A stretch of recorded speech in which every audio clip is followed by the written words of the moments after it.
Oh, yeah. I think Instagram knows when I'm thinking about getting a tattoo again because it starts showing me all the tattoo artists and studios that I follow. I think it knows. Hello, everybody. Welcome to the Aftermath. I hope you all enjoyed UFC 281 and your adrenaline's finally come down and you've got some sleep. What a card it was.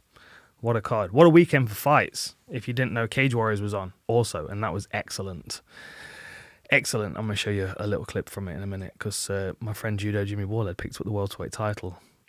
Very, very slick performance against an incredibly dangerous Mateusz Figlak. Incredibly proud of him. We all are. Okay, right. What are we talking about? I've got a sponsor for this. I've got to tell you about first. Manscaped. You already know Manscaped because they're everywhere. They're all over UFC stuff. These genuinely are very good though. I'm not just saying that because they're a sponsor. I need a trim right now. I've let my face grow out, but I use these regularly. I even take them on the road when I need to cut my hair before I do a show. Like my hair is thick and that shit will just crunch its way through it. It's very, very strong and powerful. I've got to give you this read. Like, I couldn't say anything better than what Manscaped have written already. I mean, the way that because of course it's Christmas, of course the whole thing is, people need gifts. There are lots of people in your family that probably need something like this and you don't know what to buy them as a gift. And, now might be the year to go have one of these.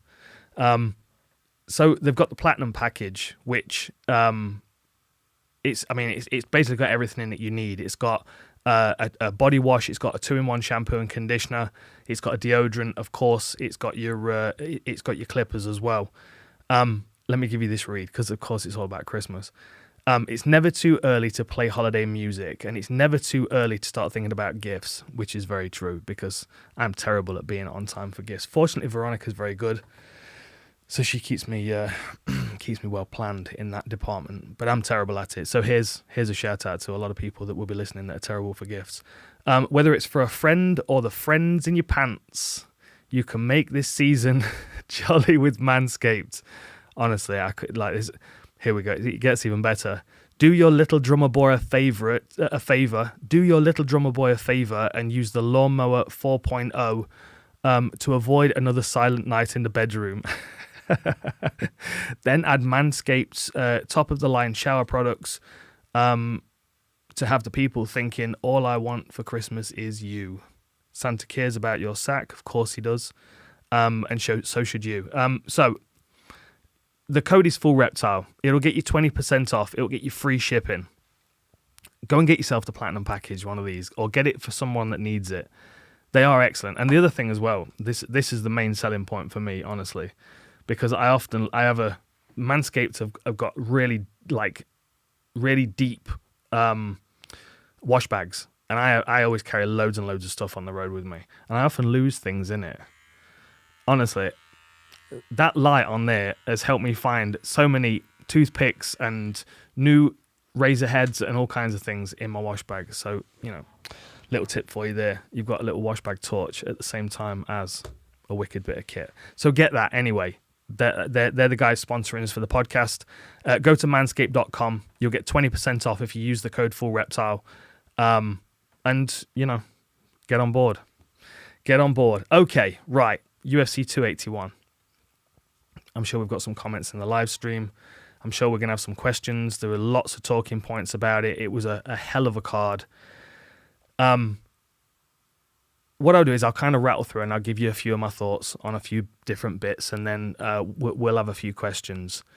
Generally, I mean, the card was fantastic. We didn't do great on our picks. Veronica was following as we were watching. We didn't do great on our picks, but the ones that we were right on it. And someone did say in the comments on the YouTube, they were like, Dan's definitely going to gloat on the live stream about how accurate he was. It balances out, you see. This is the thing. I like to do wild picks sometimes. I like to have a bit of fun with it. I'd rather get all of them wrong and get one of them absolutely on the money, because then I'm going to sit back and I'm going to go, got that one right though. Doesn't matter about the rest. I'm not bothered. MMA is so chaotic. You just can't predict this stuff. Anyone that has good percentages for predictions, you have my respect, because I look at these and I see 10, 15 different outcomes, and I usually choose the one which I find is the most saucy, like Dustin Poirier subbing Michael Chandler, which we're all surprised with, but it was going to come eventually. And like I said to somebody in the comments on YouTube, Chandler could have been subbed before. If Charles Oliveira decided to sub him, he could have done when he dropped him. Sometimes there's a situation which will arrive. Like sometimes you'll say something, well, this fight's going to end in submission at some point in the later rounds, and people will just go, that person won't get submitted. And they don't think about all of the other factors that lead up to it, the wild punching exchanges and the grappling back and forth. And, there's a lot that goes into getting a submission. This is why Daniel Cormier or Khabib, they're so good as champions, because they figured that pattern out, and they're very good at making people tread that path over and over again until they're tired. Look at Daniel Cormier against Anthony Johnson. Like, you don't want to be standing trading punches with that guy, but what you do want to do is take him down over and over again, exhaust him, and then take his back and choke him out. It's a very smart way of fighting, and that's the difference between those two guys. I actually had a question on Twitter. First question that came through from, where is it? There it is. From our friends at MMA Slam Podcast. Two questions. The first one is, do you think Chandler is hurting himself fighting for the fans and for a show rather than intelligently?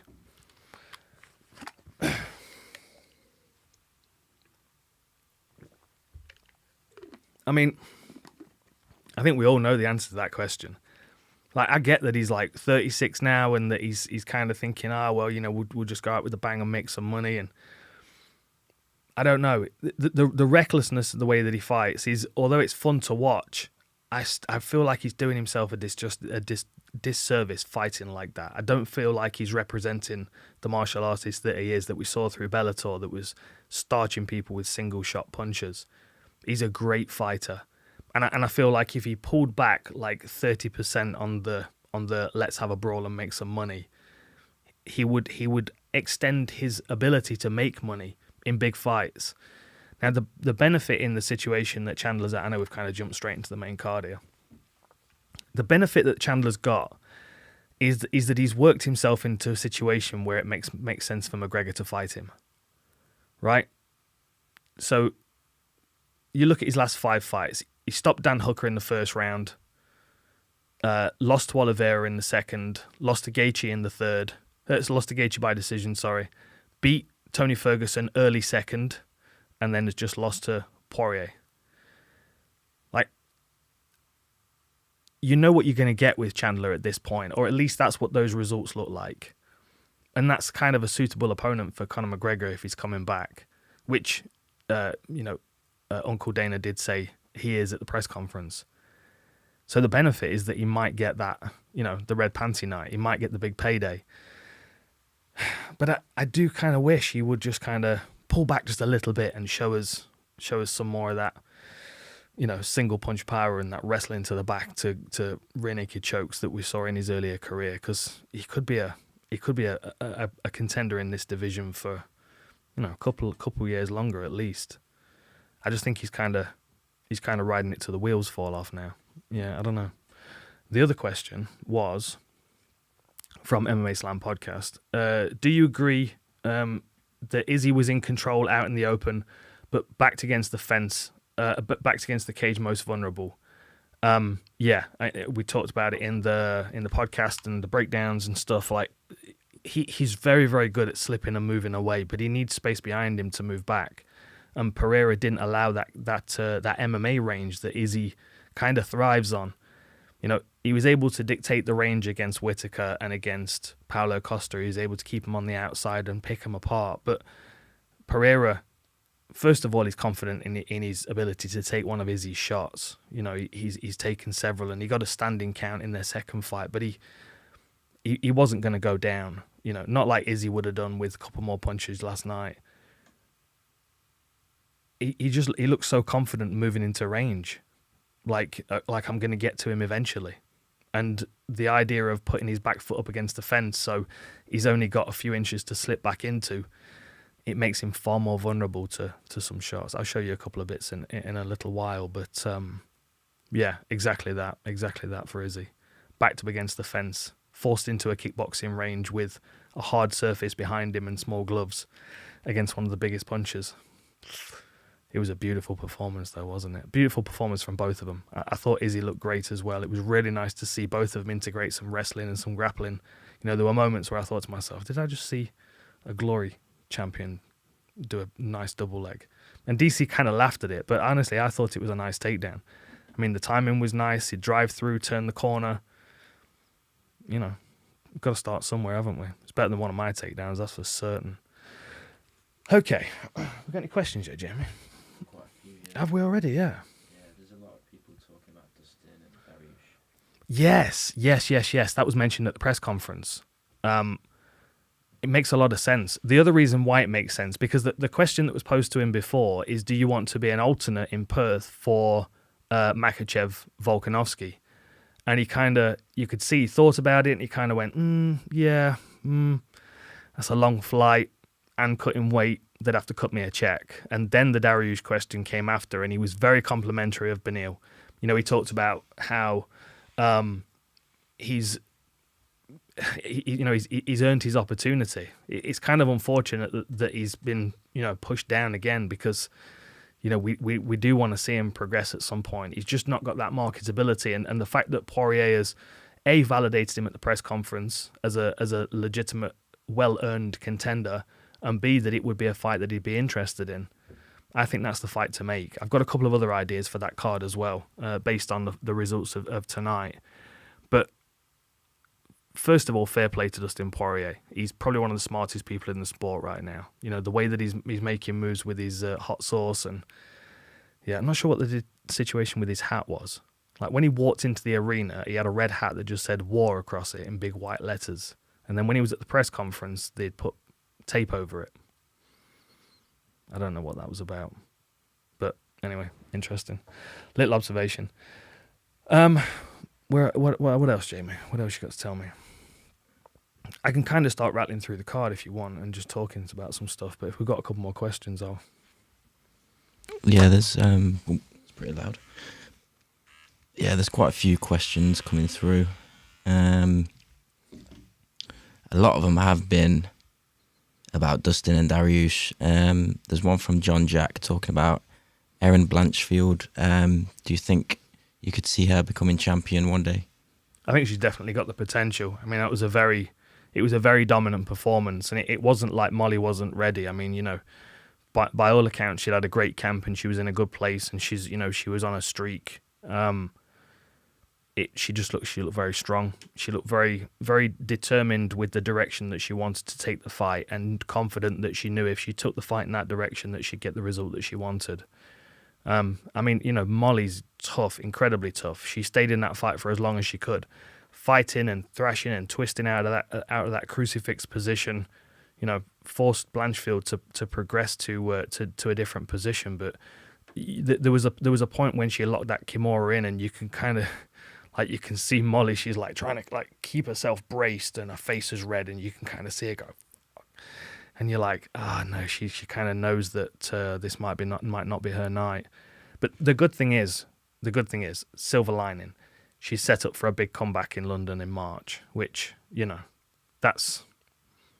that's going to be a real fanfare. They'll find someone that will give her a good scrap, and that, will be a fun fight, and she'll be back on her winning ways in no time.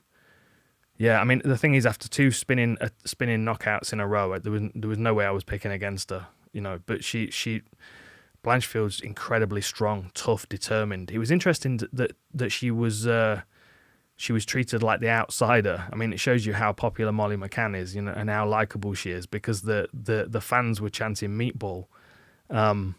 Yeah, she'll be back. It's just one of those things. It's sport. We have ups and downs, and we keep moving forward. I'd say the same about Puelles, who lost to Hooker. Hooker looked incredible. I thought he looked very, very good, very calm, very very certain of what he needed to do. Good leg lock defense. Surprised he spent as much time on the ground as he did. I thought he could have freed himself a bit earlier, but still, really good. And he has to be at this weight class. Like, the idea of 45 is just madness.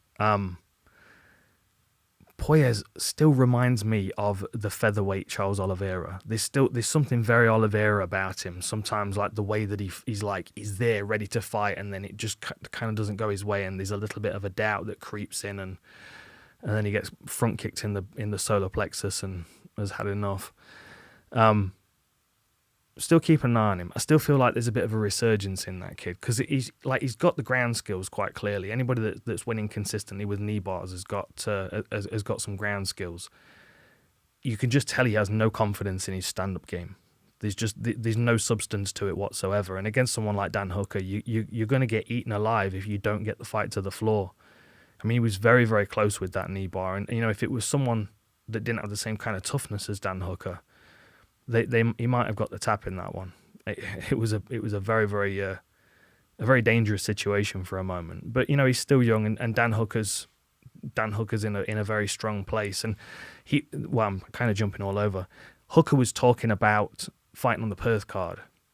Of course, he's got to be on the Perth card. Why not fight Moicano?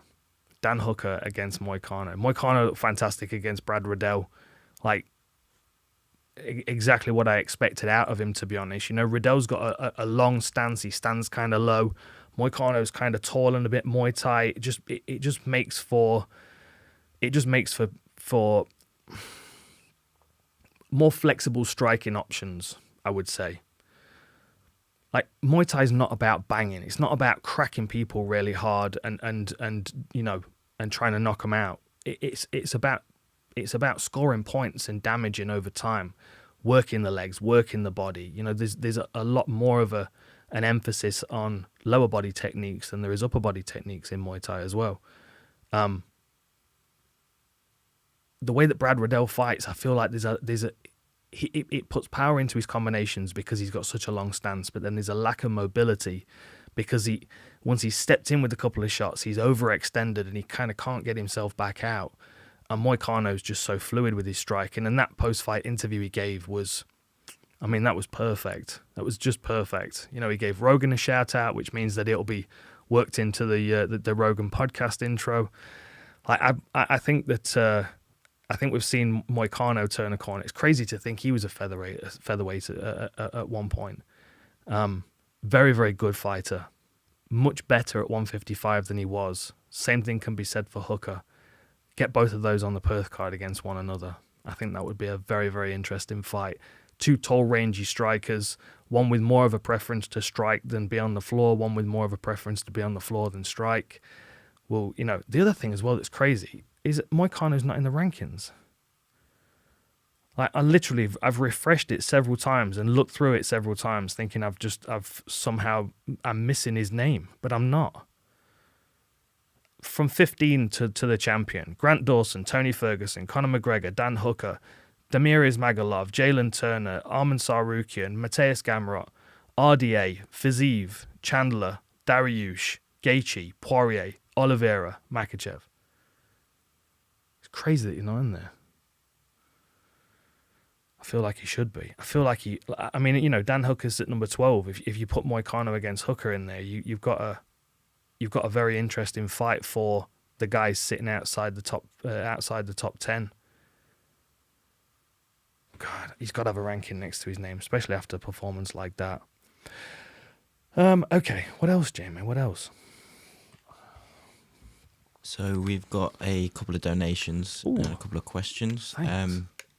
I'm not taking any clothes off. I might take my hat off. Depends on the donation. The first one was £5 from Mr. Nimbus. That'll buy us some tea. Thank you. So I thought Pereira's wrestling looked so poor. I think any other top 5 is odds in favourite to beat him. Yeah. Am I crazy? No, I don't think you are. I mean, I think, it was kind of funny listening to the commentary. We all love Rogan. Rogan was like a one-man hype show for Pereira. And then, like, as the fight was starting to progress, V and I were training while we were watching it, and as the fight was starting to progress, and you could see Pereira slowing down a little bit, you started, like, Rogan was starting to go, well, he's not been tested against any of the top middleweights. You know, there's a lot of guys that could test him, his ground game and stuff. And I'm like, yeah, there are. Like, you know, there are, like, you look at the guys that are just below. It's not obviously not been updated yet, but you look at the guys that are in the top 5. I mean, Vettori, Cannonier, Whittaker. I even think, you know, I mean, Gastelum's down at number 11. Andre Muniz, still keeping my eye on him. I think he's going to be a real problem when he gets some momentum. Derek Brunson, number 5. I'm not, like, he's got a really ugly style of striking, and you kind of feel like if Pereira can keep it on the feet, he's probably going to knock him out like Izzy did. But Derek Brunson's not going to play the same game. Most likely, he's going to set up his takedowns, and that's where we would see Pereira tested, really. Vettori, I mean, Vettori's not the greatest wrestler. He's got good jiu-jitsu. He's got very kind of power-based grappling jiu-jitsu. If Vettori's trying to take Pereira down against the fence, Pereira may well be able to stuff his takedowns. He may well be able to stuff his takedowns. It's gonna be someone that's got more of a creative grappling game. That's why I think Derek Brunson with his wrestling background would be problematic. Even Jack Hermansson.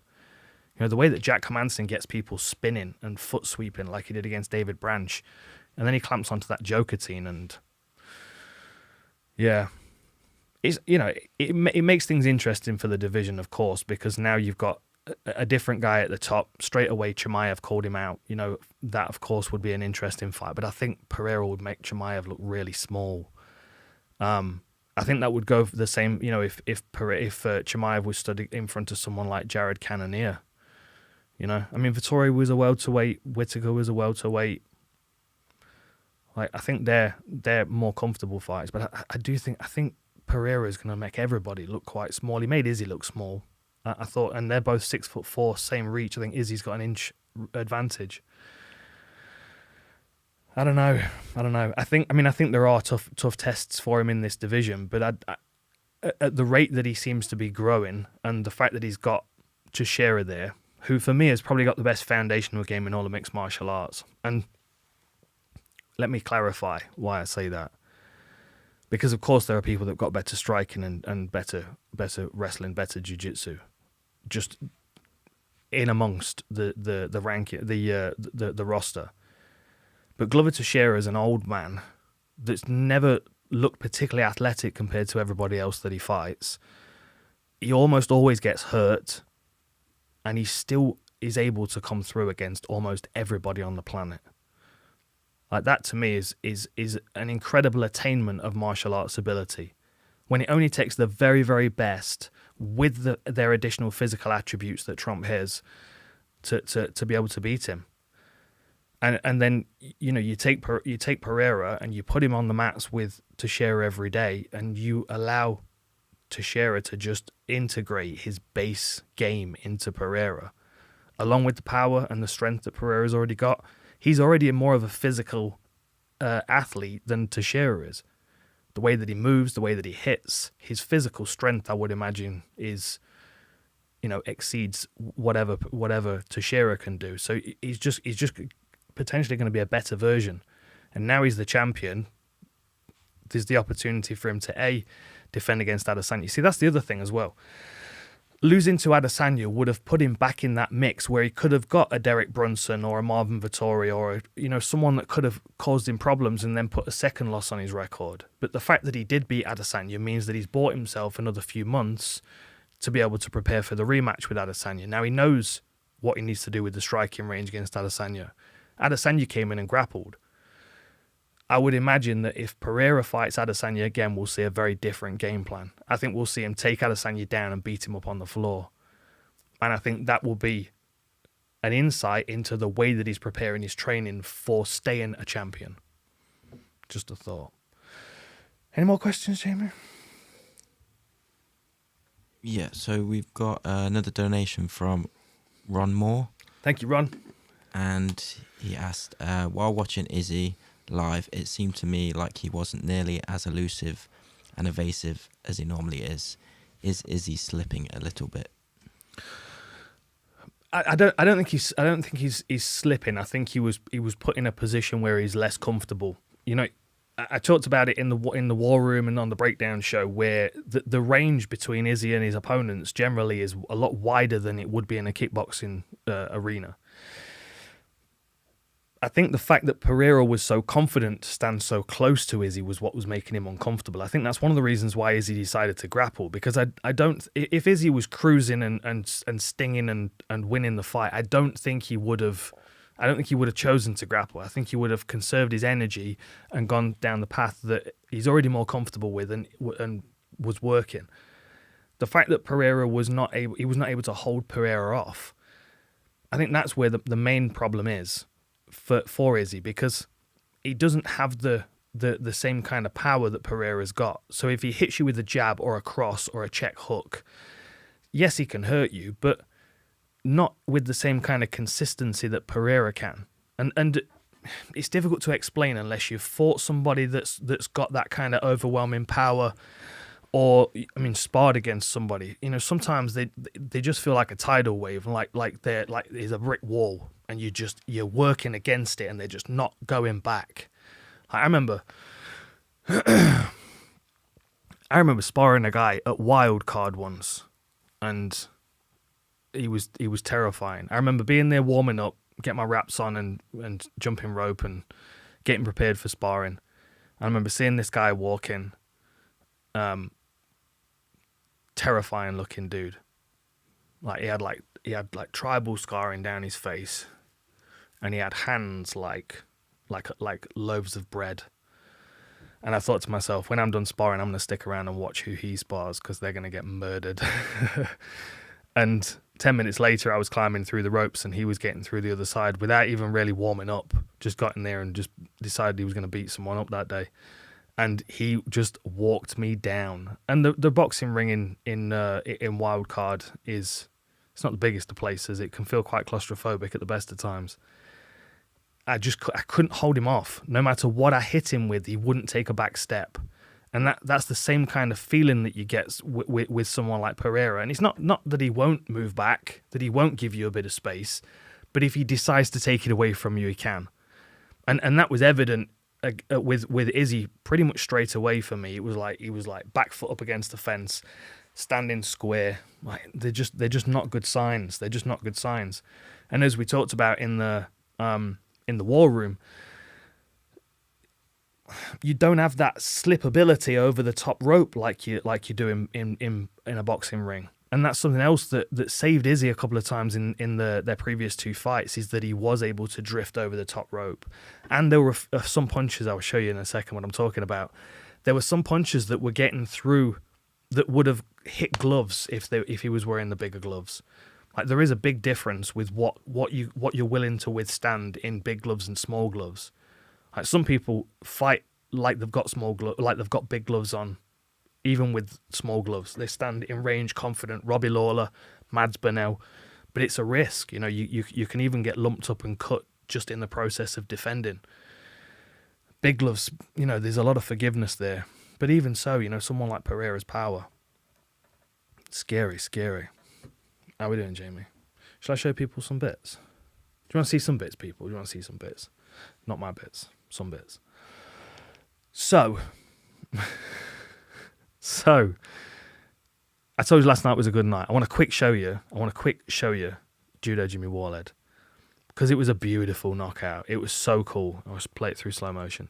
So what you'll see is he's circling to this side, and he's constantly testing this side of Figlak. He's testing that backhand. Figlak's very dangerous. So look at that lovely little roll and drift. Big right hand comes over the top because Jimmy's moving towards it. Slip and roll over the top. Goes for a check hook and lands a short right hand in the process. Figlak's going to give some space, and then he's going to throw a front kick, and then Jimmy's going to go wide slap hook, right hand down the pipe. There's his hand coming around the side, look. You can see how it's engaged the guard of Figlak. Bang. Oh, love it, love it. Love it. And the thing is as well, Figlak's got a long and illustrious career ahead of him. This is one of those fights where it's just, a bump in the road and we get back on track. For Jimmy to pick up the belt at this point in his career, is he 38? He's had 470,000 fights. He's been taken apart and put back together 16 times. I mean, to see him pick up the belt at this point in his career was amazing. And we've also got a new gym opening, which first day's tomorrow. HW1 Fitness. Give us a follow on Instagram. HW1 Fitness. Check this out. There we go. You can see the long hook coming around the side, and you can see how it pulls Figlak's arm up to catch it. And it opens this channel right there for the right hand. Bang. Beautiful setup. And one that's very familiar to me. I've had my face tenderized by Jimmy for many years. Really nice performance. Maniac. Okay. Have we got any more questions, Jamie? Shout to people who've got a question, because I'll just rattle on otherwise. Yeah, we've got a lot of questions coming through. So, from the Moon. In my opinion, any competent wrestler, grappler would just spam takedowns on Pereira and submit him. Yeah, maybe, but we don't know. Like the guy that subbed him in his first fight, just like Pereira just wailed on him. Like it was. I remember feeling this same thing because I had, I don't know, 15 or something kickboxing, Thai boxing matches, and then I made my MMA debut. And I remember putting an MMA glove on and thinking to myself, this is just going to be so different. It's going to be so much easier to hit people and to hurt them. And unfortunately, with that excitement and enthusiasm, you can kind of just, that's what I did. I just wailed on my opponent because I thought I was going to catch him with something, and he was a smart, wily southpaw and he defended. And when it come to the end of the second round, I shot in and took him down, and he was a better grappler than me, and he choked me out. Look, it's almost exactly the same as what happened in Pereira's first MMA fight, and that's why I kind of look at it and go to myself, I know that lesson because I've had it myself. I had that being a striker coming into mixed martial arts and thinking to myself, I'm going to murder you with these 4-ounce gloves on, and that's me. And the stars have to align perfectly, and I have to do a lot of work for the stars to align for me to get a knockout. Pereira does it accidentally in sparring over and over again, I'm sure. It's just who he is. So for him to put a pair of 4-ounce gloves on and look at the guy in front of him and think to himself, God, you'd be better fighting me in kickboxing so you had a bigger shield to hide behind it. Like, I can imagine the process that he went through in his mind. And I also know how much that rear naked choke and that memory of being tired and underneath somebody would have scared the shit out of him and would have forced him to move in the direction of bolstering his game against those things. Like, my lessons for that from that first fight was, well, first of all, don't walk out to Pantera because that don't work out very well for you. You turn into a psychopath. Second of all, don't throw everything you've got at your opponent in the immediate minute of the first fight, of the first round. Like, take your time. Like, these are lessons that I learned them in Taekwondo, then I had to learn them in kickboxing and Muay Thai, and then I had to learn them in MMA again. It's just a process. It's different. And if you don't learn the lesson from one when you move into the next, you have to learn it a second time. Like I said earlier, I think Pereira and Teixeira is a terrifying combination because Glover Teixeira has got that really well thought out foundational mixed martial arts game that can work for a 40-something-year-old man that's been smacked in the side of the head and dropped. Like, if he can do it to Thiago Santos or, whoever else, Jan, like, that information passed on to Pereira in a very kind of direct, this is what we're doing for MMA, I think he's going to be a real handful to take down and to hold down for anybody in the division. I think if you fought someone like Derek Brunson now, yes, I think you might be right. But I don't think Derek Brunson will be able to sub him. I think he'd take him down and beat him up, and I think he'd probably beat him by decision at this point. But Derek Brunson could also get his takedown stuffed. We might be underestimating Pereira's takedown defense. Like, the same thing for both. The same thing goes for both.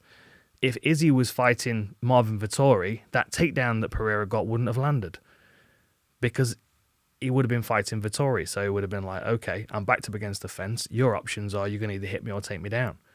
If he's standing there with Alex Pereira in front of him, he's probably not even comprehending the fact that he might level change and put him on the floor. Like, the element of surprise is the reason why Izzy got taken down.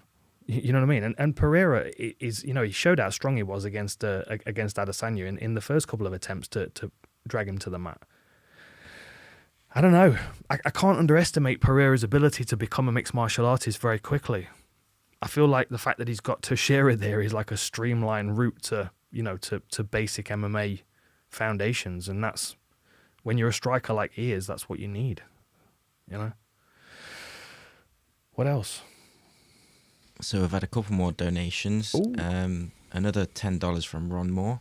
Thank you, Ron. My goodness, spoiling me.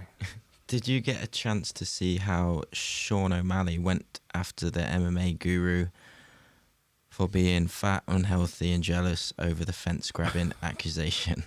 Figured you'd get a kick out of that one. Lol. I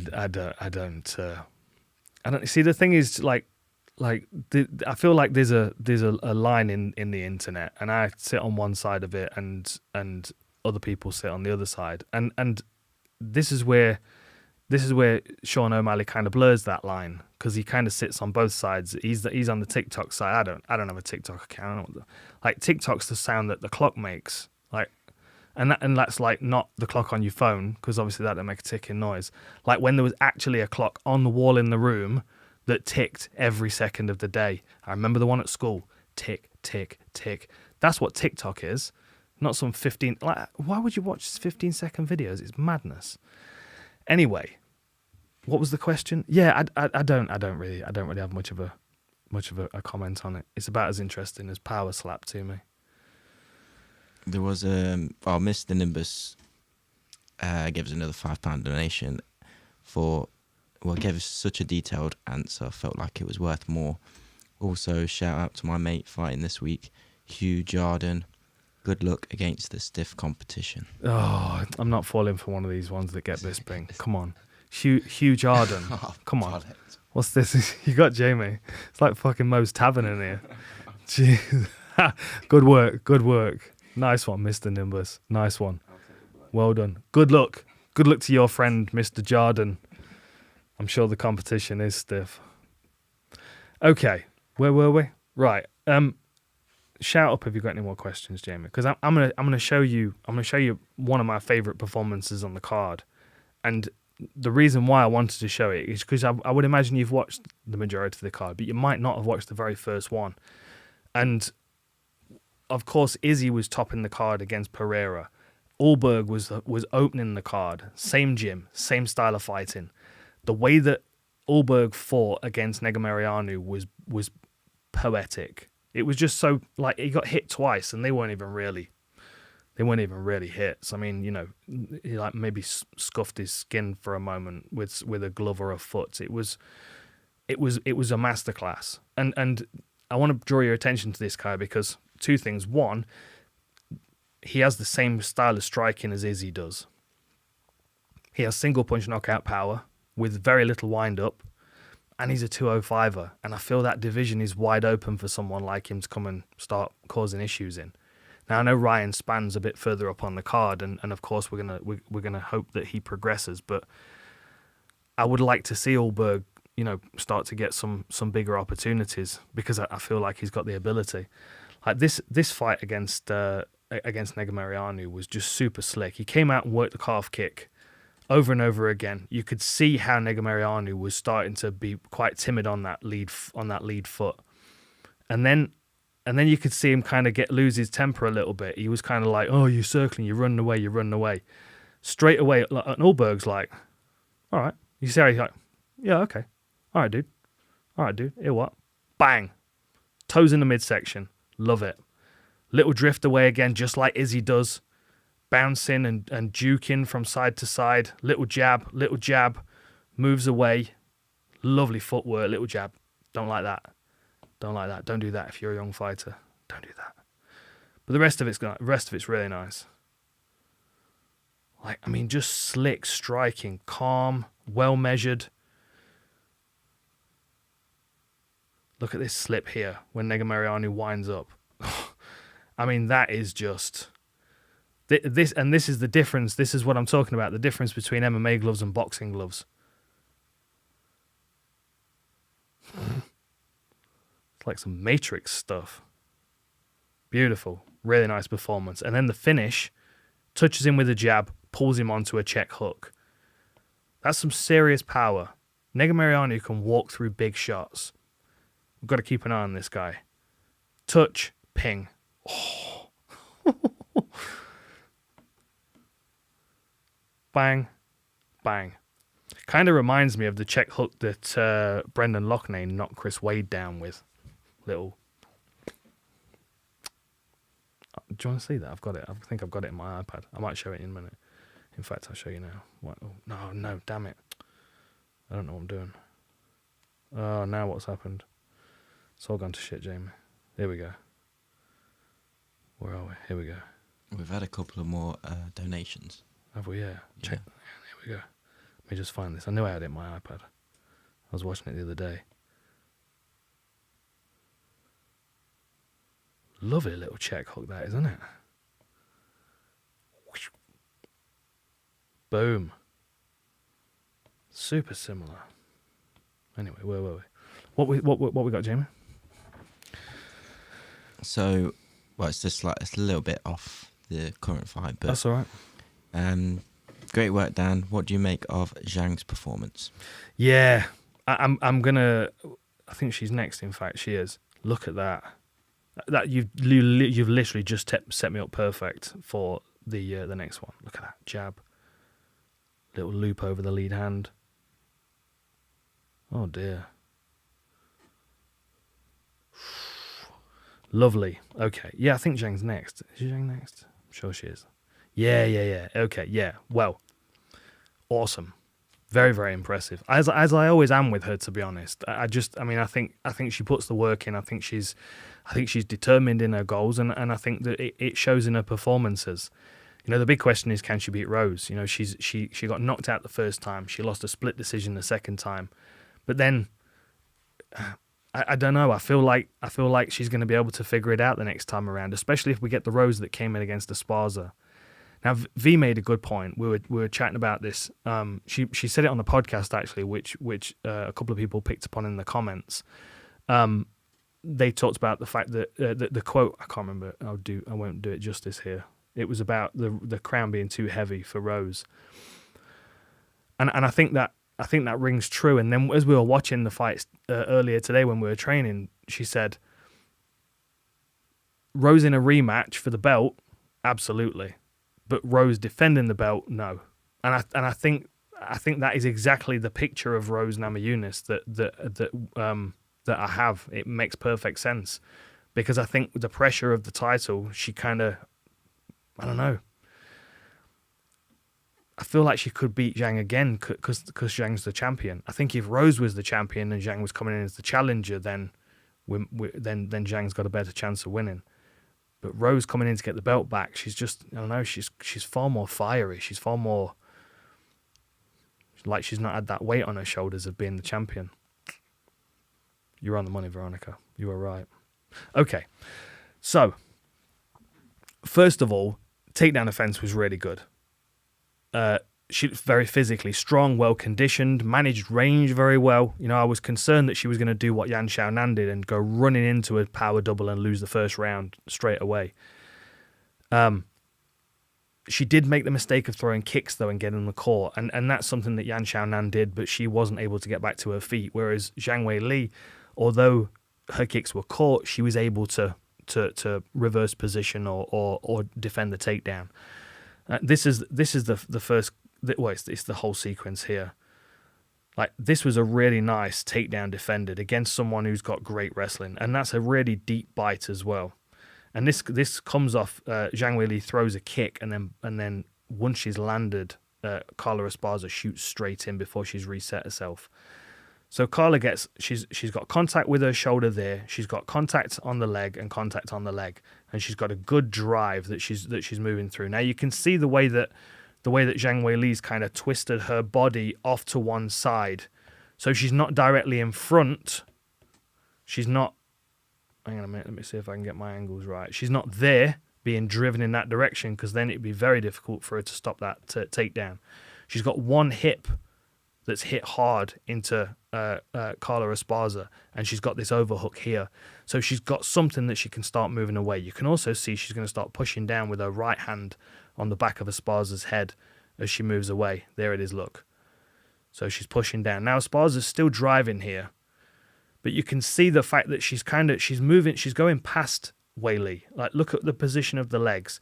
Like, Carla Esparza's moving past Zhang Weili. Zhang Weili's on the side. She's slowing her down with this, and she's driving down into the back of her head. If it wasn't for this hand here, Zhang Weili would have been able to sprawl out. That's the main key, the reason why she does end up on the floor for a moment, because Esparza's able to keep this control on this leg.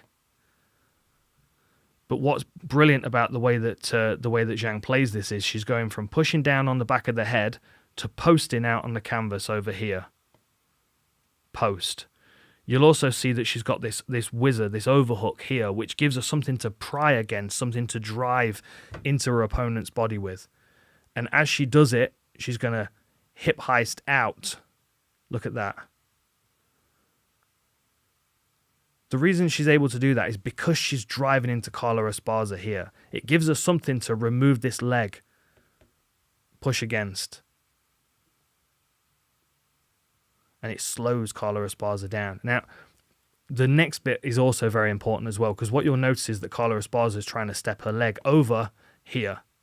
If she's able to get her right leg over there, she's able to control this leg of Zhang, and that again will allow her to sit her on the floor for a moment, slow her down. But what you'll notice is as Zhang starts to turn, watch the direction that she turns her knee. It's such a minor detail, but it shows you supreme awareness in that position.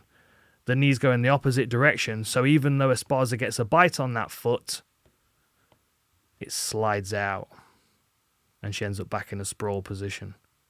Hook. Slides out, and then she's back around the front. Pressures down back on the head again. Such lovely takedown defense. Really, really impressive. And then this sequence here, you can see Carla's kind of panicking and scrambling now because she can feel this pressure down on the back of her head. So as she then reaches through with this arm to try and grab this leg, Zhang Weili's behind her because she removes that frame. Lovely work. Bang. And now she's chasing this leg, and Zhang Weili's already behind her. And lovely work controlling the leg, controlling the arm as well by Zhang Weili.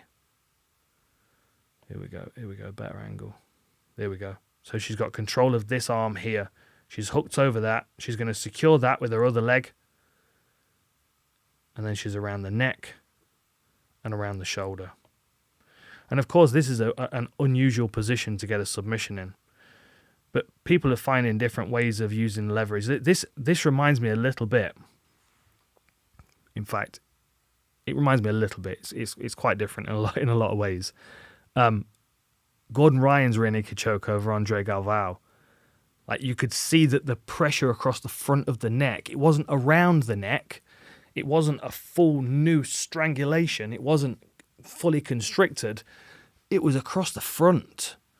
And that to me looks like looks like the thing that's causing Esparza the most pain here is that it's that forearm into the front of her esophagus, And what you'll also notice is that Zhang Weili's hooked over this shoulder. So she's driving with this into the neck of Esparza. And because she's got her leg and her arm controlled as well, Esparza's kind of stuck in this position back against Zhang Weili's body with this arm across her neck. And then what you'll see is that Zhang Weili's going to pull that arm down. She's going to get her arm free, and then she's going to go full rear naked choke. As soon as she feels like she can she's adjusting. She's driving down onto this shoulder here to put pressure into the neck of Esparza. Very interesting position. Where are we? There we go. Removes and then goes straight across. And Esparza's just kind of tangled up here with her arm. I mean, I think it was already kind of halfway done before she even got the figure four with her arms, to be honest. I think Esparza had kind of had enough. She didn't seem too disappointed either, I'll be honest. I understand that... I understand, of course, she loved being the champion and she wanted to be the champion, but I also think she looks at this division and thinks to herself, there's some horrible matchups in here. And Weili was always going to be that kind of fight for her, I think. Yeah, any more questions, Jamie? Yeah, we've had quite a few come through. So I had one from Turd Ferguson. Good name. How do you think Rob matches up against Pereira? I don't know. I don't know as I'm confident. I don't know as I'm confident in Rob's wrestling at this point. Like Rob's a bit bigger than me. Like he's filled out as a middleweight, but he's 6'1" ish. He was a welterweight. I feel like Pereira would look massive, and I feel like even if Rob has got a technical wrestling advantage, the effort that it would take to put Pereira on the floor and to keep him there and to have to probably do it after the first round and the second round and the third round if he was going to win. I don't know. That's why I feel like someone like Brunson would make more sense. Like Rob was uncomfortable against Izzy. He struggled with the range against Izzy. Now, of course, Pereira is most likely going to get closer to Rob and that would make it easier for Rob to hit him. But it's also not going to give Rob the space and the range that he likes to leap in with that check rolling hook or that snapping head kick. They're also not techniques that he's going to land easily on Pereira, which means that he's most likely going to have to grapple, and the pressure of, shit, I have to grapple, often throws the technique out the window. It becomes scrambly and chaotic. Like Derek Brunson did, honestly, against Izzy. When he realised that he couldn't take him down, he ran onto that knee. Like that was set up perfectly. I don't, and this is just based on, I've not done any immediate research into this or anything with Rob, but I don't feel like I have the confidence in his wrestling and in his physicality to be able to take Pereira down. I think Pereira against Yoel Romero would have been an absolute banger. Can you imagine that? Although Yoel Romero wouldn't have wrestled, he'd have just stood there and traded shots with him. When your neck doesn't twist, you're not worried about getting knocked out too much, are you? Yeah. I don't know. Yes, like Twisted Media. Like if Izzy can take him down, then Rob can maul him. But I feel like the element of surprise was a big part of the reason why both of these guys were taken down. I don't know. I'm just speaking on my initial first thoughts on it. I don't know as I can see. I don't know as I can see Rob being able to take him down. Not consistently, anyway. Ron Moore, thank you, my friend. Miss seeing me in the UFC booth. Do not worry. I have a lovely new announcement for you coming soon, which I can't say right now because the contract isn't signed, but something big's coming. Trust me. I'm very excited. Okay, shall I continue? We've got more questions, Jamie? There was one come through just from Science Now. How does Poirier match up against Fiziev? And what's next for Fiziev? Yeah, that would be a good fight, wouldn't it? I feel like we need a separation in these divisions because I don't really know as I want to see Fiziev fighting Poirier. I kind of like they're like the new school guys, and like Poirier, Chandler was brilliant because you got two veterans that are gonna throw down. But I don't know. I think Fiziev would be an absolute nightmare for Poirier on the feet, honestly, just because of his speed and his the depth of his striking skills.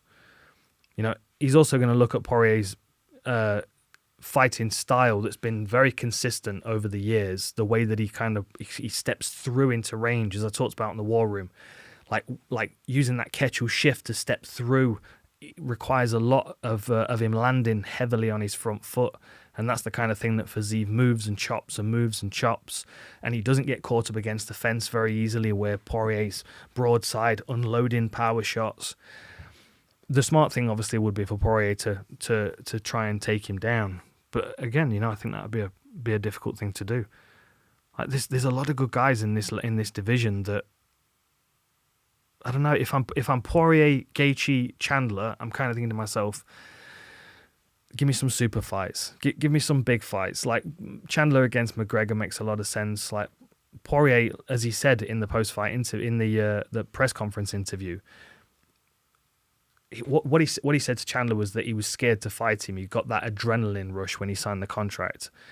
That's what he's looking for right now. And I think that there are some guys, of course, that are going to give him that. I mean, like even like standing in front of Jalen Turner, he's going to make Dustin Poirier feel like, my goodness, I should maybe think about retiring because these lightweights are getting bigger and more difficult to deal with.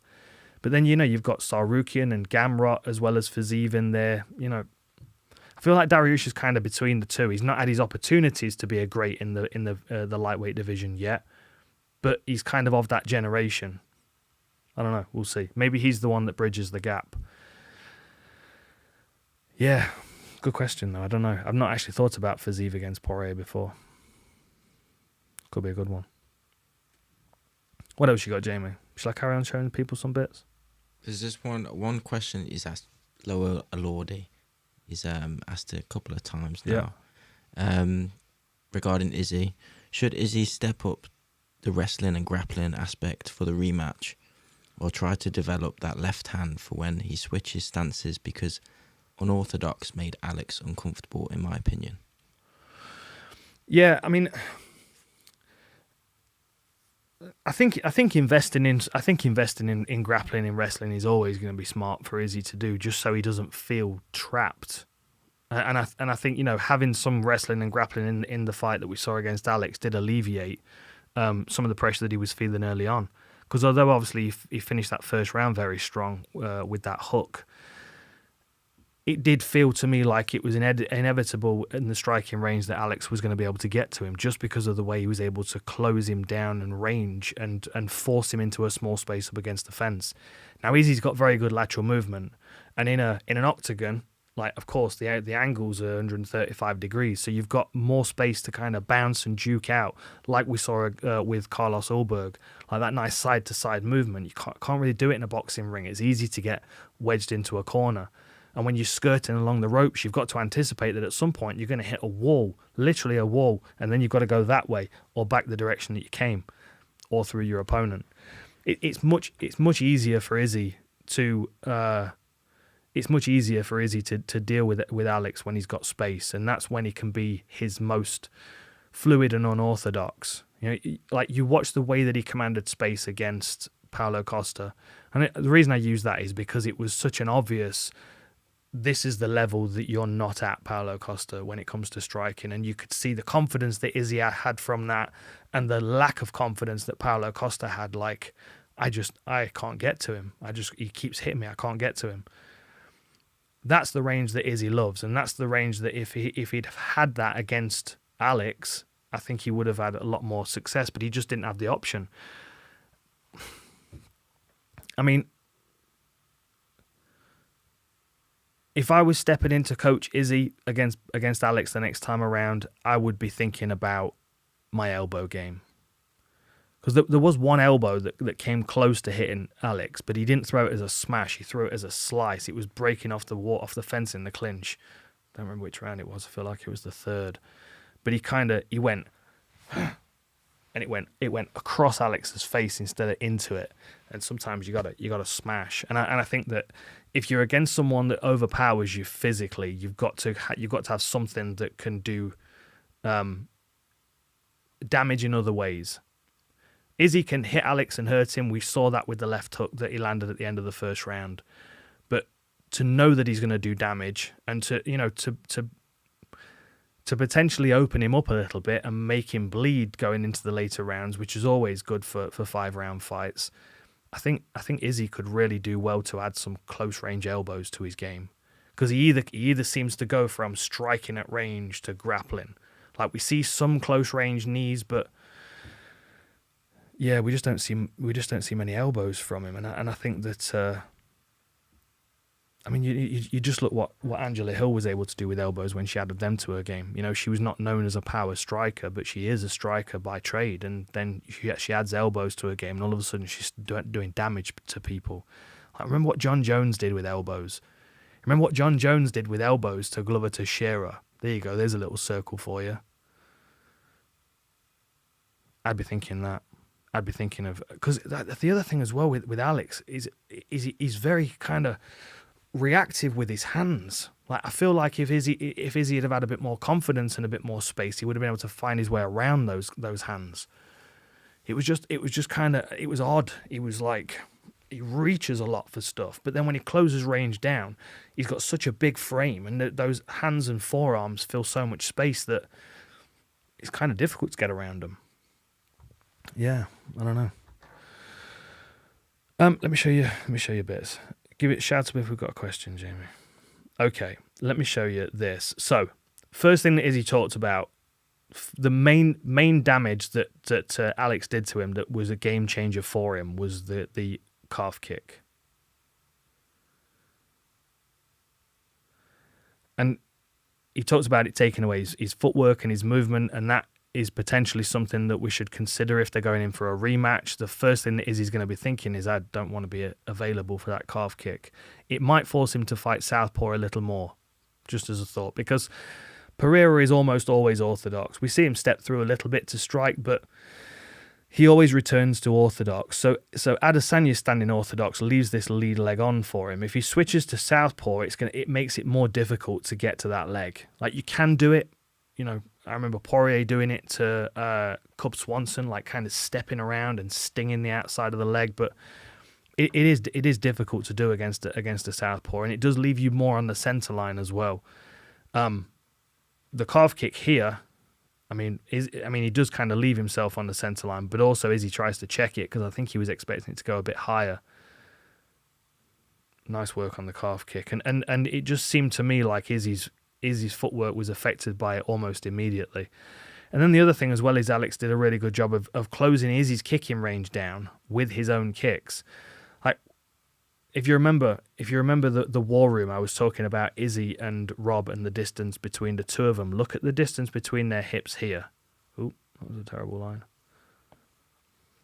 I would say that Rob was probably, not on Mark Goddard's feet. I would say he was probably over here. I would say there was at least another foot and a half for Izzy to play with. And Izzy did look uncomfortable in these ranges. And Alex is clearly going to be a power kicker as well. You can see how he kind of twists it out so he doesn't get it caught. But he just kept walking Izzy down. And you can see what he was doing. We saw this against, in his LFA fight, Powell.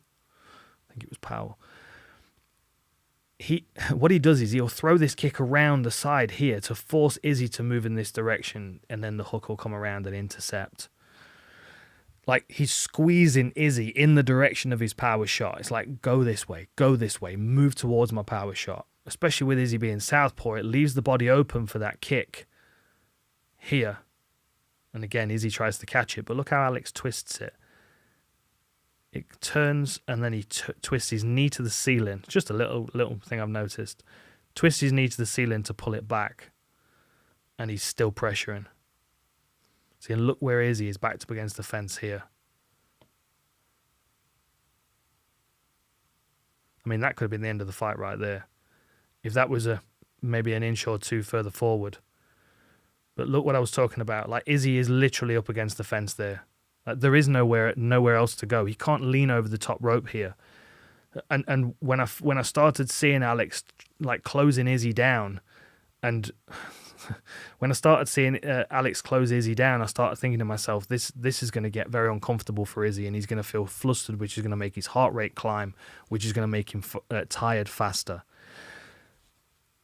This is the end of the first round, which was, nothing wrong with it at all. I expected a few more people to complain about it, to be honest, because they did when Durandame was doing it to Holly Holm. But I'll say it anyway. The bell and the 10-second clapper is for the referee. It's not for the fighters. Izzy's thinking solely about his opponent here. He shouldn't have to be thinking about listening out for a bell. It's not his responsibility to stop the fight. It's the referee's responsibility. And Goddard did a good job of getting in, but you can't... There's no blame on Izzy's part. They talked about it a bit in commentary. They were like, well, it was kind of after the bell a little bit. Was it after the bell?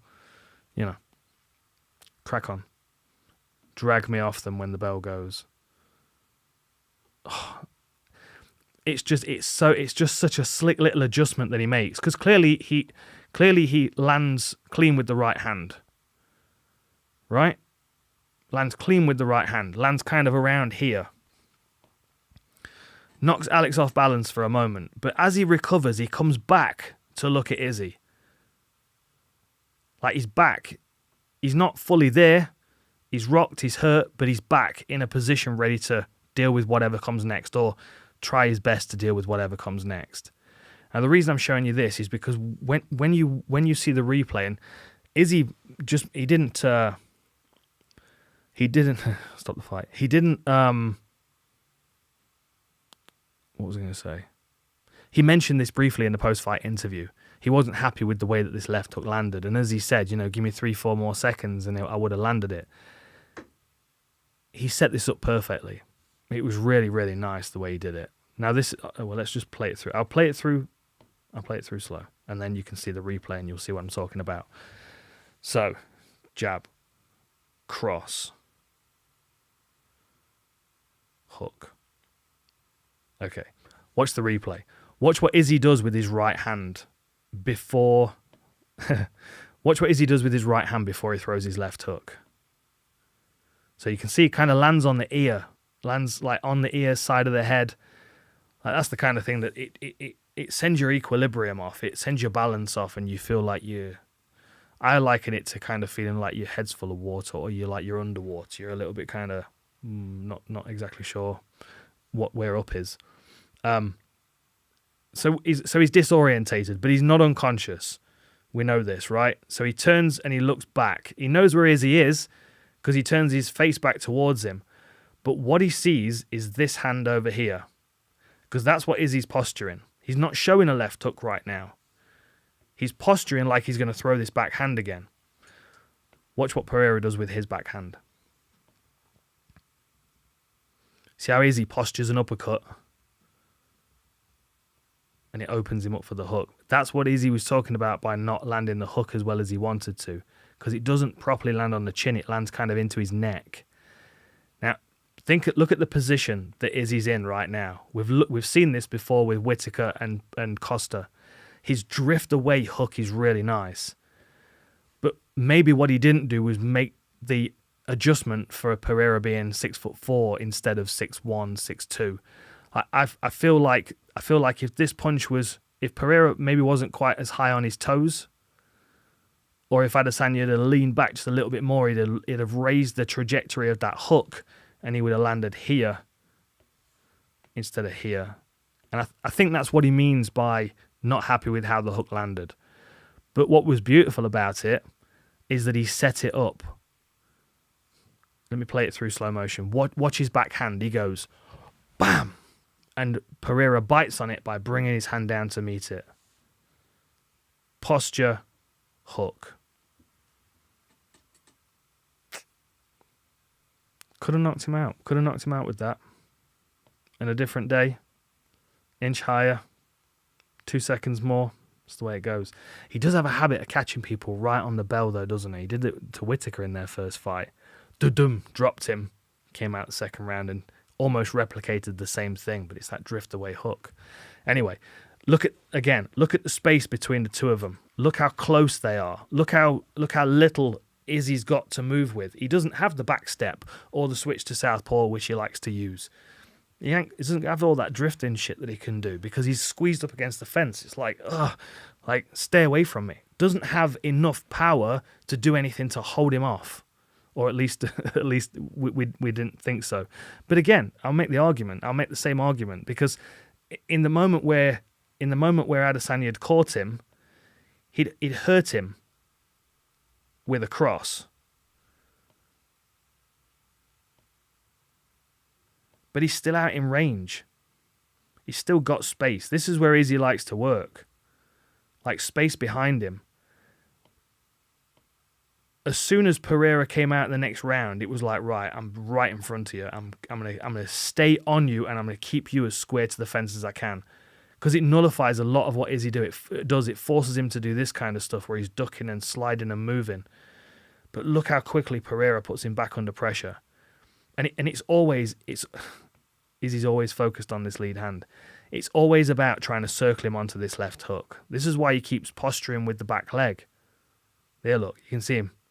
Postures it as if he's going to show Izzy because he doesn't want Izzy to move in this direction. If he moves towards his right, he's got to circle out and reset and try and force him back towards the left. Or he's got to circle out and put him on the end of a kick to move him back towards his left.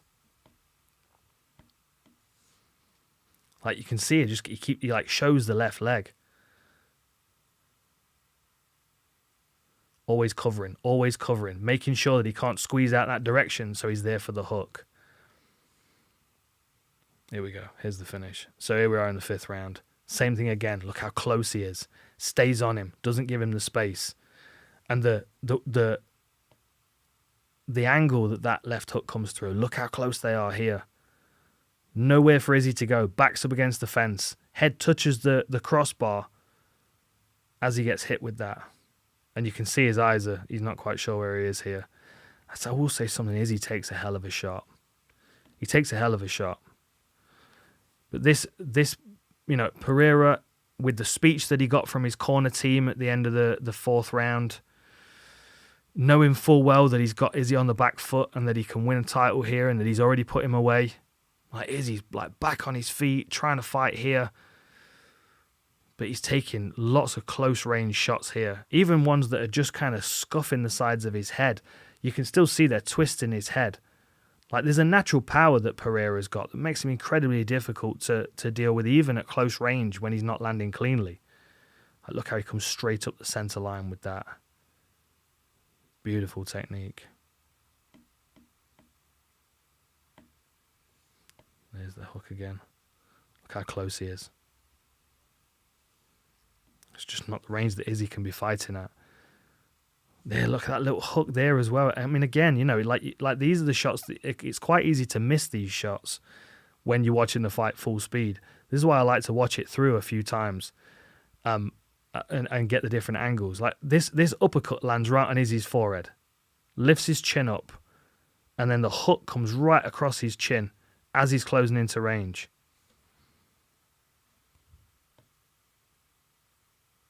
Uppercut, hook. Scary dude. Scary dude. Another little hook right in the temple. Super short, but just lethal. And again, side of the head. Side of the head. Lots of clean shots. It's amazing Izzy didn't go down. I mean, I know he kind of lost his feet and stumbled, but he was straight back to his feet. His willingness to continue is impressive. Another big shot. Missed that one. Another shot. Catch him across the top of the head. Doesn't look like much, but what you'll notice is that it moves the top of his head towards his shoulder. It's doing the same thing as most of these shots. It's shaking his brain. It's shaking his head. And of course, I had no problem with that. I don't think anybody else had. I'll be honest though. I think if Izzy had made a big deal out of it, it could have become more of a thing. I appreciate him just kind of look at that. Look how it came around the side of his glove. This is where those 4-ounce gloves don't really help Izzy too much. Backed up against the fence without a big shield to hide behind. I've got one more clip for you, but it's from their first fight. And the reason I want to show you this is because it's the same thing we talked about in the war room. Izzy takes a big right hand but goes over the top rope and then takes another left hook. And he takes this really well.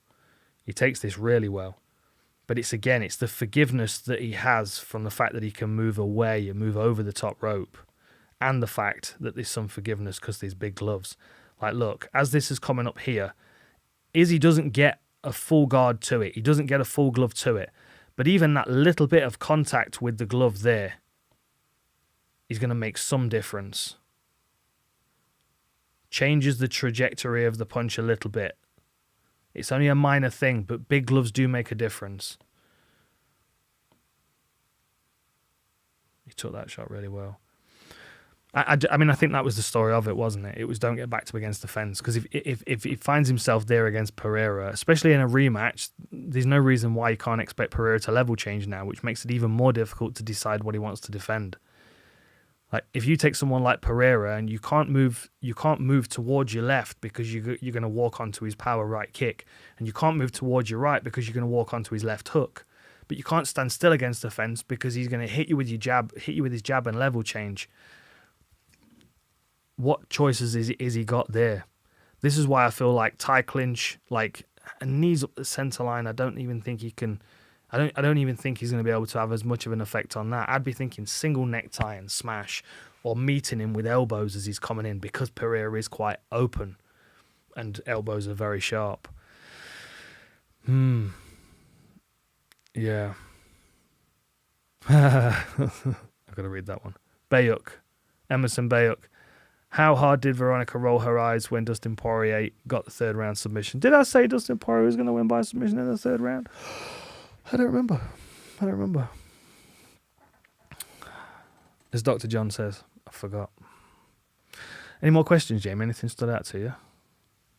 Yeah, so obviously a few people mentioned the stoppage in the Izzy Pereira fight, and just wanted to get your thoughts on whether it was early or not. Or, you know. I don't know. The thing is, if you speak to Mark Goddard, he'll tell you I'm a sociopath. So I don't know as my opinion over Mark Goddard's is a good thing necessarily. I would have liked to have seen him. That sounds bad.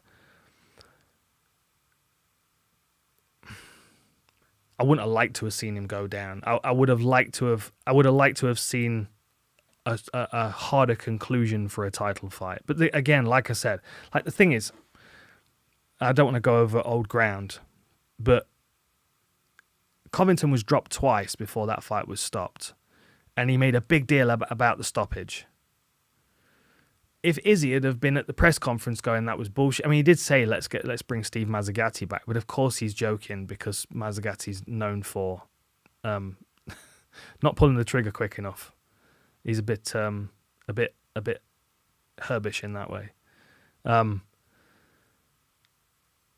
The thing is, I could see from the first couple of shots that Izzy was kind of dazed. You could see his eyes were out of it. The moment when it was stopped, he was slumped over looking at the floor. It probably wouldn't have taken more than 2 punches to really, really finish him. And now the question becomes, does the champion deserve that extra couple of shots to try and recover, especially if he was winning the fight, or is it the referee's job to protect that fighter when they can't defend themselves as effectively as they could previously in the fight? I mean,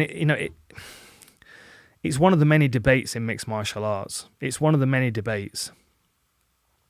I didn't have a problem with the stoppage necessarily. I think if I was Izzy, I would have wanted to have been put away.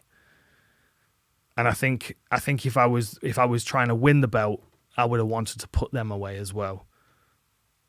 just because you kind of don't want anybody at the press conference to be able to say anything like, oh well, if this hadn't happened.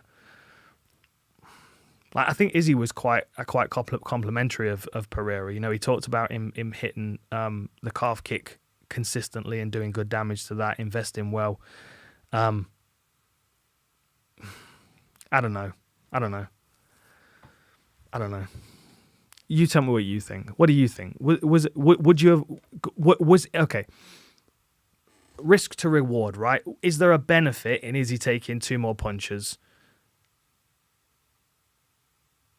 And was there a possibility that he was going to kind of turn it around in some way? I don't think he was turning it around. I think he was out of the fight. Even though he was still standing. But I wouldn't have been angry at 2 more punches. Let me put it that way. I wouldn't have been yelling "stop the fight" if it had landed 2 more punches. If it had hit the floor and he'd have carried on, then absolutely, because he'd taken enough punches on the feet already. But yeah, I don't know.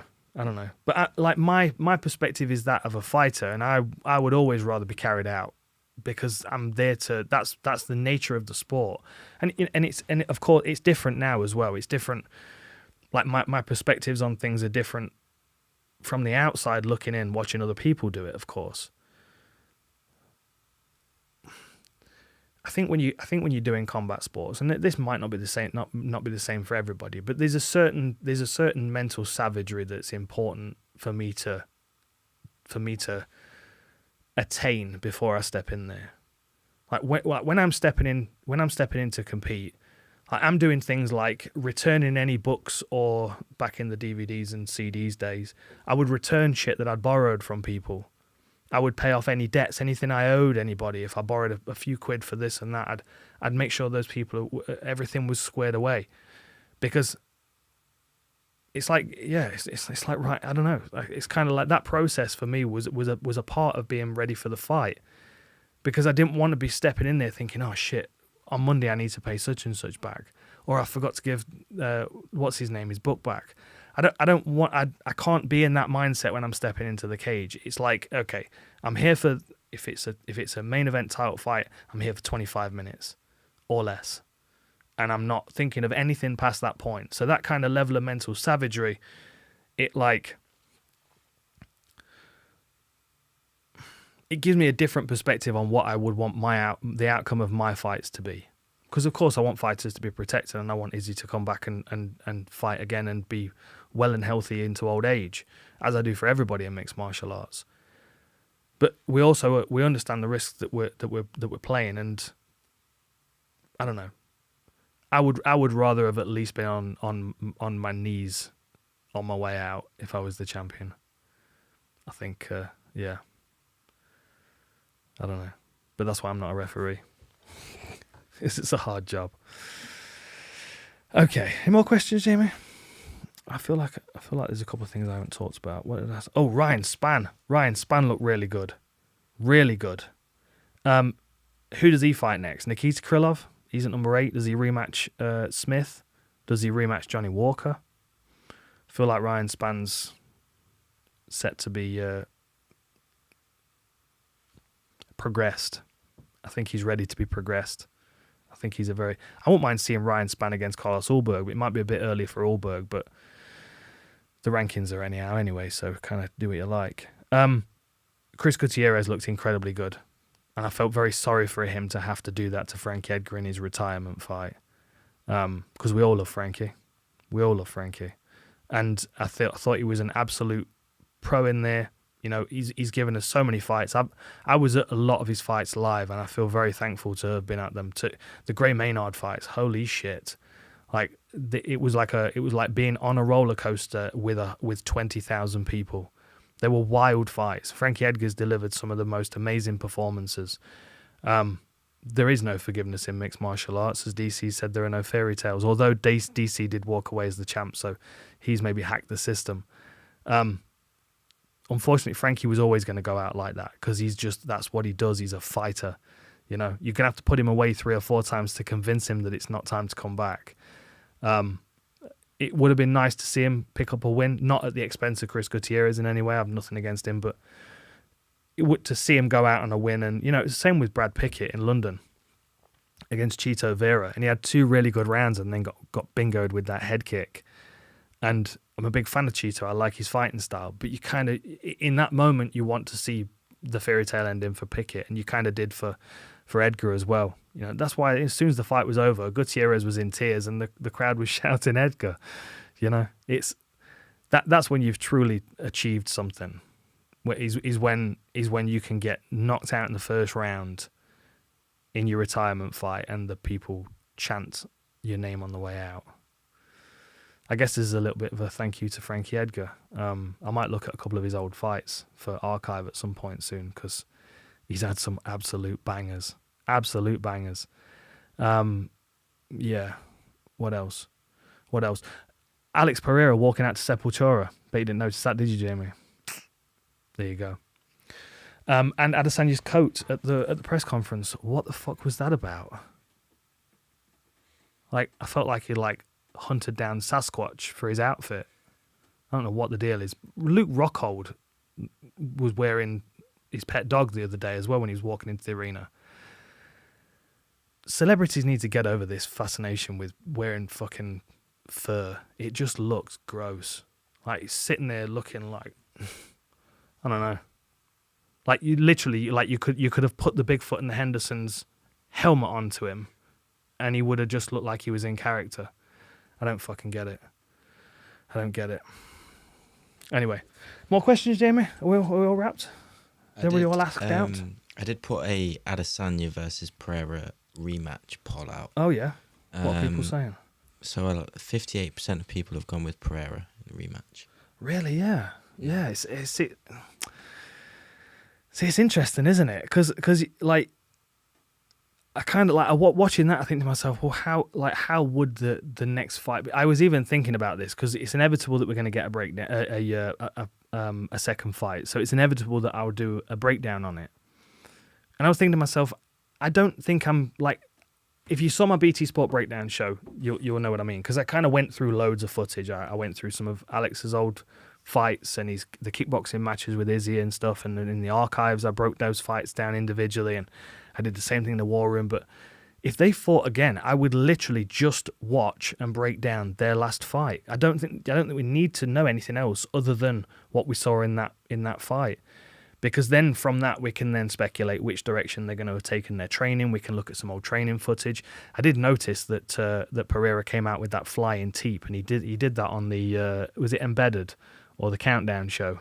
There was a clip of him training in the gym with MMA sparring gloves on, and he went flying at the guy front kick. You've got to give away your game plan, Pereira. You've got to be careful. Did we have another donation, or is that from a while ago? The Surfer Dude 1984. What do you think of the Hooker fight? Glad to see him get the win. Yeah, really glad to see him get the win. Really glad. I felt like Hooker has been in a bit of a bad spot, and I felt like Puelles might do what he almost did in the first round. I think Via and I even talked about it on the podcast. Imanari roll into a leg attack. I thought Hooker looked good. I thought he looked solid. I thought he looked calm on the floor in positions where I would have been panicking for my ACL. And I think the next fight for Hooker, in my opinion, would be Moicano in Perth. Like, if I could matchmake, that'd be the one I'd do. I'd put Moicano against Hooker in Perth, and you could put it up, Coco main event if Poirier against Beneil Dariush is there. So you got what we got: Makachev, Volk, Dariush, Poirier. Then we can have what was I just talking about? My brain's gone. You're texting.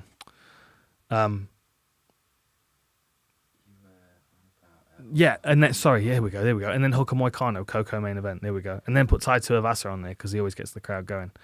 I was impressed with him. I'm excited to see what comes next for him. Thanks for your question. Manga Madness. What's your opinion on Bo Nickel and the rest of the All-Americans joining MMA? Do you feel like they'll be able to defeat the Russians in wrestling? I don't know. I think there's a lot of weight given to this this style against this style.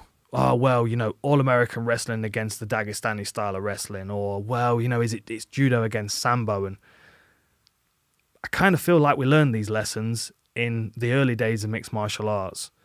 Like ultimately, it's not about the system that someone has. It's about how they employ that system.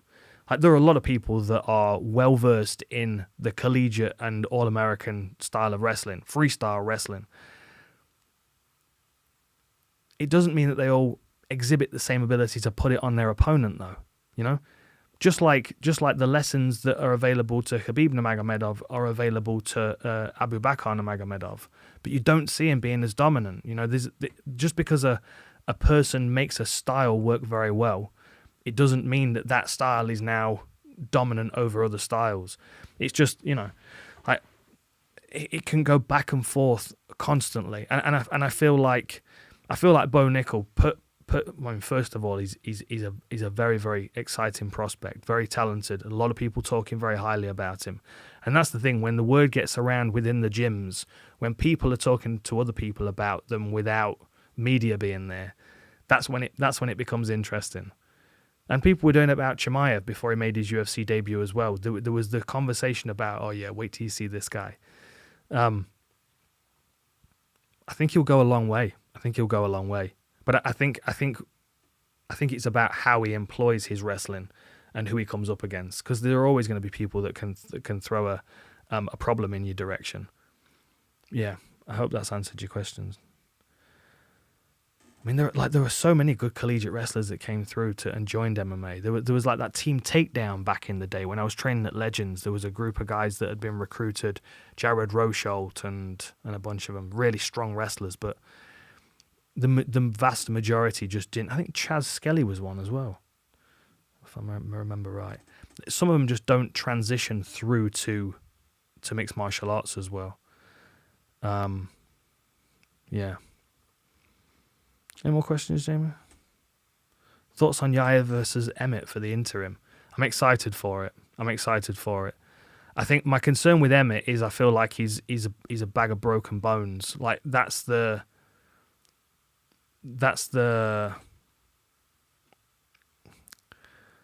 kind of story I always get about Josh Emmett, is that if he wasn't so injured, he would be active and deadly against everybody. And I don't know whether Yaya is a little bit too chaotic to be dealing with someone like Emmett, because I feel like Emmett's got a good foundational game. He's very well conditioned. He hits very hard. I feel like he's going to be able to work that lead leg of Yaya Rodriguez and smother some of his movement. And as long as he doesn't get caught with something wild, he might be able to just shut Yaya Rodriguez down. And sometimes Rodriguez's his emotions come through too much in fights, and it makes him reckless. And that can be very fun to watch, but it can also make him very vulnerable to certain things. And I think against someone like Josh Emmett, who's going to be supremely conditioned for 25 minutes, I think you need to be cautious with your energy expenditure, because you don't want to be left vulnerable to someone that. That's a good question. Should Arnold Allen have got a shot over Josh Emmett? I don't know. I mean, I feel like Arnold Allen's got the buzz around his name, but I don't know as he's making enough noise at the moment. Maybe the UFC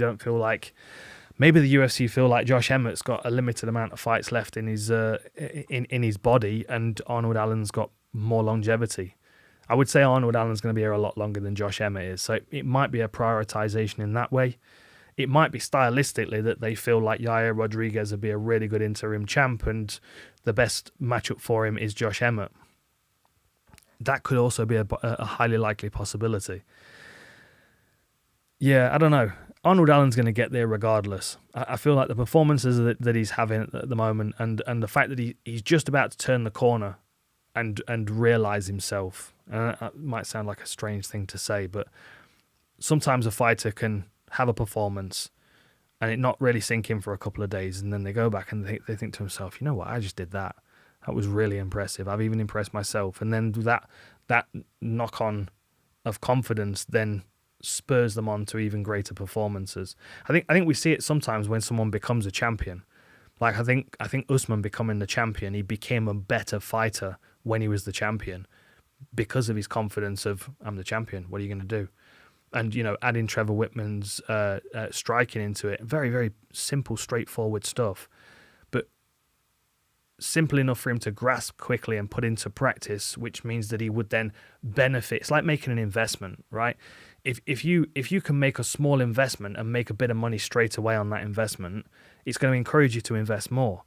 It's also going to encourage you that making investments is a good thing. So by taking someone like Usman, this is a mad tangent, isn't it? Take someone like Usman and you go, okay, I'm going to invest a jab cross into you. And then you're going to go into your next fight and you're going to use that jab cross against someone that you know really well, that has always been a handful on the training mats because of his powerful looping punches. I'm talking about Gilbert Burns. And then you go, okay, use this jab cross and win this fight. And then you go, wow, that jab cross, that investment of learning that jab cross has been excellent. What else can you teach me? And then it goes on from that. And I think sometimes that can be from an outward source like Trevor Whitman, and I think it can be from an inward source. And I think that's where Arnold Allen is right now. I think he must be sitting there looking at that Dan Hooker performance going, you know what? I'm getting there. Yeah. What do you say? We had a question from the Surfer Dude, Yeah. 1984. Your favourite walkout song? That's a good question. It might be a good place to wrap on that one. In fact, I'll have a quick look through Twitter first before we wrap. My favourite... So, it depends whether it's for me. I can tell you my least favourites. If anybody else walks out to Jump Around by House of Pain, or Carla Esparza did it last night, and I love it. What's it? Shipping out to Boston. Da, da, da, da, da, da, da, da, da. I was at a UFC event once, and 3 people came out to that same song. Like, it's just... There's sometimes songs are just done to death. I used to go through different songs when I was fighting. My first 2 fights, as I hinted at before, my first 2 fights, I came out to Drag the Waters by Pantera. And, of course, anybody that knows Pantera kind of knows the general vibe. But Drag the Waters it's got a particularly kind of gristly intro to it that always kind of got the hairs on my back of my neck standing up and made me feel like I could go and bite someone's nose off. And I came out to it with my first 2 fights. And my first fight, I don't remember the walkout. And the other thing as well is that this was another good learning experience for me, that I don't get fired up for fights the way that Paul Daly gets fired up for fights. Because Paul Daly gets fired up for fights. He gets... He's like... ready, and then he kind of calms it down, and he's got that simmering under the surface, and he manages to maintain that simmering under the surface and put it into a left hook. I don't do the simmering under the surface. Once I'm there, I'm like, yeah, and it's kind of taken over me. So my second fight against Paul Jenkins, I didn't even walk along the regular route to the ring. I went through chairs. Must have looked stupid in hindsight, honestly. I was so fucking angry. I was so pumped up, and I was just marching through chairs, pulling them out the way, trying to get to the ring fast as I could. Yeah, so that didn't work out for me, to cut a long story short. So I kept switching it up. I used some Kano. P's and Q's by Kano was a good one. I don't know. I think the favourite one that I came out to, which I don't know as most people appreciated when I was walking out to it, but I thought it was quite clever. Nowhere to Run by Martha and the Vandellas.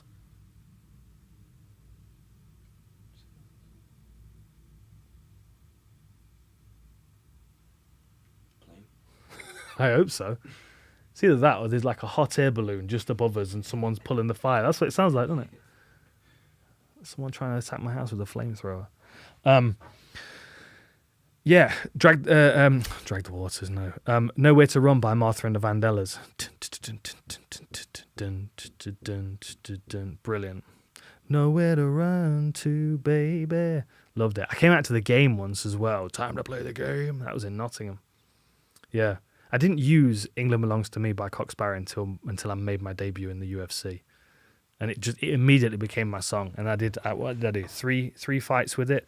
4 fights with it, and then we re-recorded it. They asked me if I wanted to go to the studio.